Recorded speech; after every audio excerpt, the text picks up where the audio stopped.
What's up, YouTube? It's Juderz Gaming here back with another video, and it's a new reaction video I'm making by Mr. Nightmare. So just stay tuned.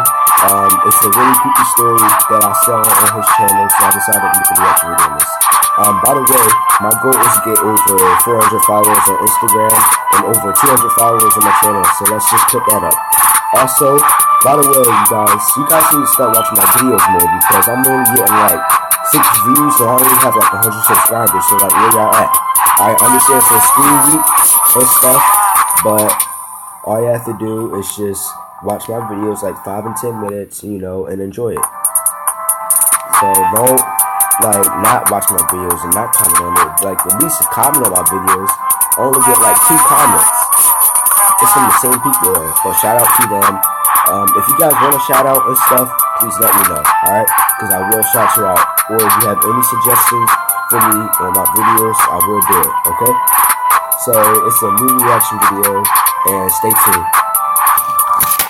If you guys have any suggestions, you know, put it down in the comments below on my videos, my quality, my lighting, how to get my videos better, and what you want my videos to be on. Please let me know, okay?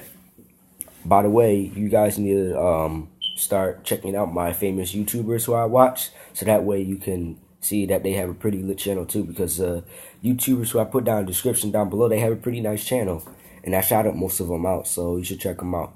In order for you to win a shout out, you have to do those things, alright? So just do that, and just stay tuned, you know, and I love you guys. You know, just have a good week of school. Don't get down on yourself. It's January.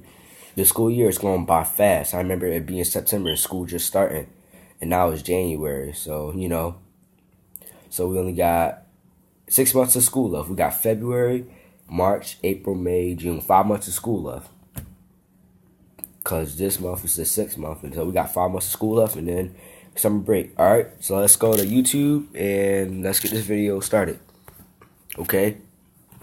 I'm getting short views, and I shouldn't be because I have a lot of subscribers. So there's no excuse on me getting small views. So just let you guys know. Okay. Hold up for a second. Go to where you at? Where you at, Mr. Nightmare? Yeah, check out his channel, Mr. Nightmare. He got Instagram. He got Google Plus, and he got over a lot of subscribers. He got 2,056,000 subscribers and 573. So check that out also. All right. So let's get in this video, and I hope you guys like it. What are you guys playing? I'm supposed to be playing Game of War, but this one player keeps kicking my ass. Is it the Legend 27? Yeah, the Legend.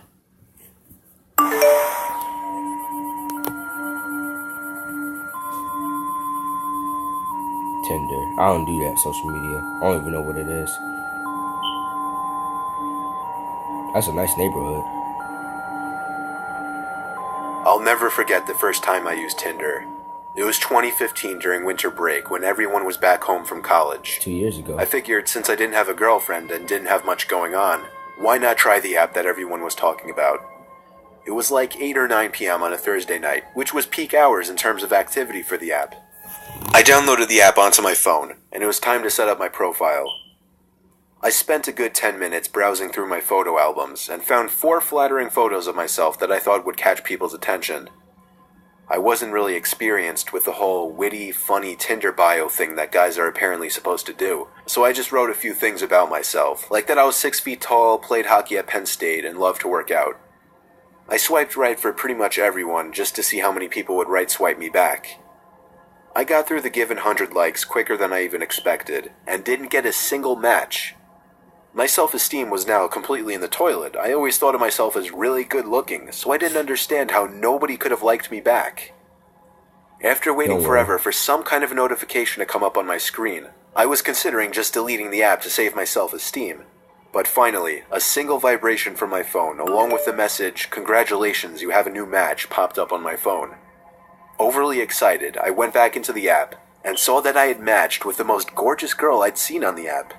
She had 4 photos as well, one in a bikini with a friend, one with 2 girls kissing her on either cheek, one with her leaning on a brick wall, and one that appeared to be taken at a college frat party. She was 20 years old, just like me, and she went to Syracuse University. Okay. I messaged her just a plain old hey with a smiley face. 10 seconds later, she responded, "Hey cutie." I took a minute to think of something smart to say. Eventually, I wrote something about her sorority and that I had a friend in the same sorority at my school or something lame like that. She responded really quickly again, this time saying, "OMG, that's so cool," and then a smiley face. I was typing my response when she sent another message saying, "You're so cute and so close. What are you doing tonight?" At this point, I was excited and thought this app was easier than I thought it would be. I responded quickly saying, "Just watching Elf, you know, pretty exciting stuff." Yeah. She replied back saying, "OMG, no way, me too. You should come over and we can watch it together." Don't do and it. then a winky face. Don't do it. I told her I was down and asked for her number. Don't do it. She gave it to me quickly, and I waited a minute before texting her just so I would... Nope. Imagine him doing that, guys, and then he meet like this husky man around 40 years old. Don't do it, John. You'll get kidnapped or something. Don't do it. The fact that you seen her face on social media but never see her, don't do it, man. seemed desperate. When I texted her, the message was sent as a text message, indicating this person wasn't using the iMessage app. I said hey once again. She replied, "Hey, come now," and then pasted an address. The address was 5 miles from my house, or 10 minutes, which wasn't bad at all. I told her I'm on my way. Before leaving, I told my mom I was going out and left. The address was on the quieter side of town, not necessarily a nice kind of quiet. I pulled up to the house. It had a decent location privacy-wise. Across the street were one of those huge pieces of land surrounded by trees that was dug out deep to collect water during rainfall, and the neighboring houses were kind of spaced out. A red flag went off in my head when I noticed 2 cars in the driveway. I texted her saying I was there, and she replied, "KK, go around back, the front door is loud." I replied, "Are your parents home or something?" But she didn't answer this time. Don't do it. I got out of the car and slowly walked around the house, noticing there was no fence to separate the front yard from the back. There was a window on the side of the house, and as I passed it, I realized there was an opening in the blinds. Someone was holding it up, but as soon as I noticed, the blinds fell back into place. I texted her again, saying, "Was that you at the window?" No response. This was a little creepy now. I continued walking slowly to the backyard, thinking that I could hear sounds coming from back there. For example, the brief sound of a yard chair.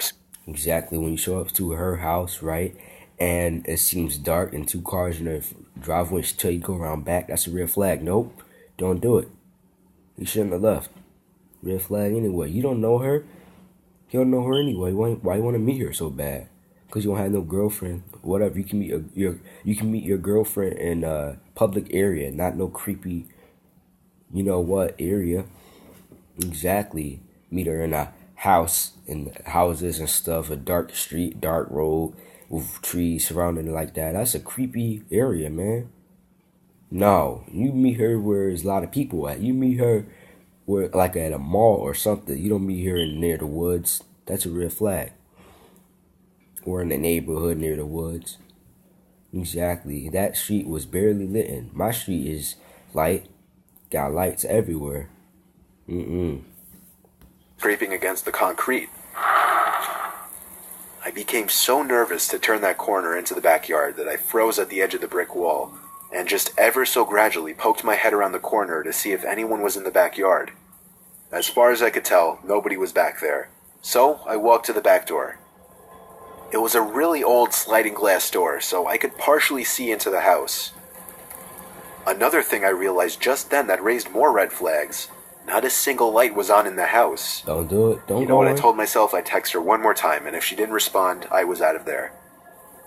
I took out my phone and texted her, saying, "I'm at the back door, where are you?" She responded within 10 seconds, saying, "Come in."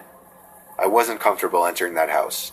I decided to call her for the first time, but after entering the number, the screen said Text Now audio call.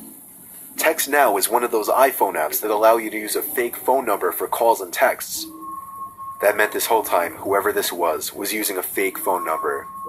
However, the most disturbing part of this was when I heard the sound of a ringtone coming from right behind the glass door, as if somebody were leaning against the wall, hiding. and now as I looked more closely into the house, I could see the glow from a phone screen right next to the door, which confirmed that somebody was hiding there. I didn't run. I tried to draw as little attention as possible by simply walking back around the house in the opposite direction I came from to avoid being seen through the door. When I was out of possible view, I ran full speed to my car and drove home. I didn't check my texts until I got back home. I had 15 new messages waiting for me, about 12 of them asking where'd you go, why'd you leave, come back, and so on. The last 3 were more disturbing though. The first of the last 3 messages said, "I'm not actually a 20-year-old girl, but I'm sure you figured that out by now." Knew it. I knew that it would sound weird. Why would a 20-year-old girl say that? Knew it. The next one was, "No laws were broken, LOL, good luck." And the last one was, "I know exactly what you look like, and I have your number." But you don't know where I live, though. I blocked his fake number and went to report and unmatch him on Tinder, but he had already done that. The whole thing was something straight out of a nightmare, but luckily I never got any calls or texts from anyone suspicious, and I was able to forget about it quickly. I've used Tinder a few times since then, but just for fun. I've never actually made an effort to go out and meet anyone from the app ever again.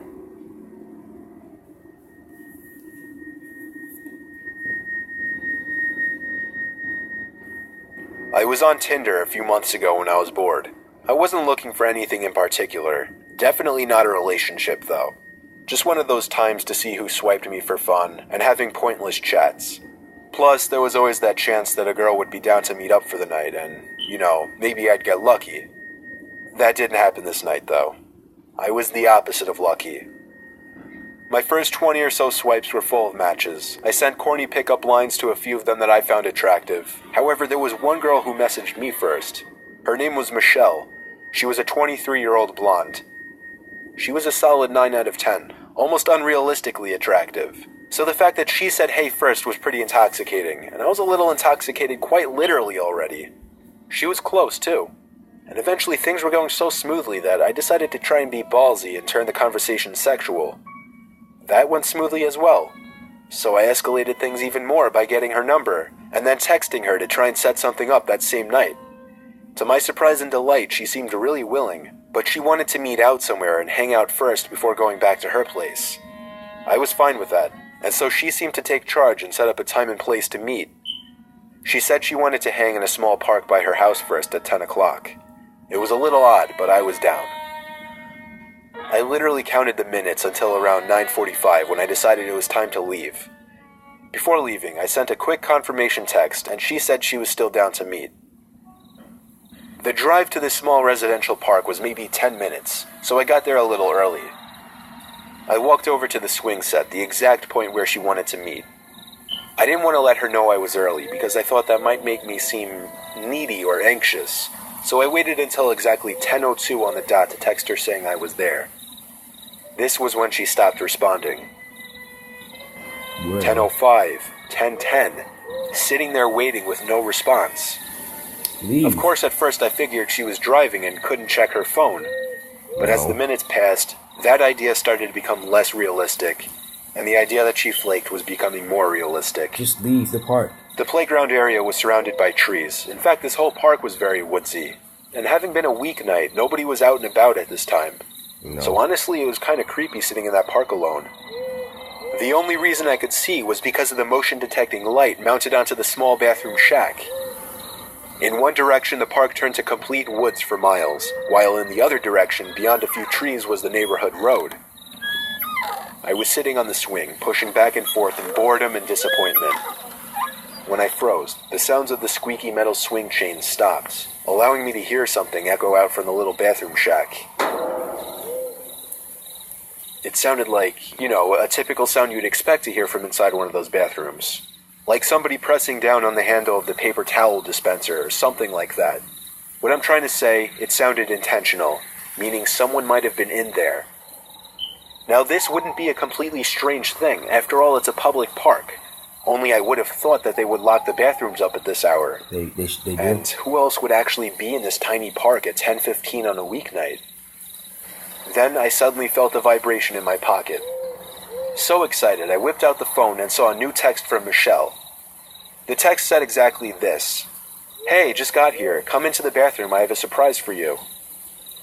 My heart dropped as I read this. I felt butterflies in my stomach.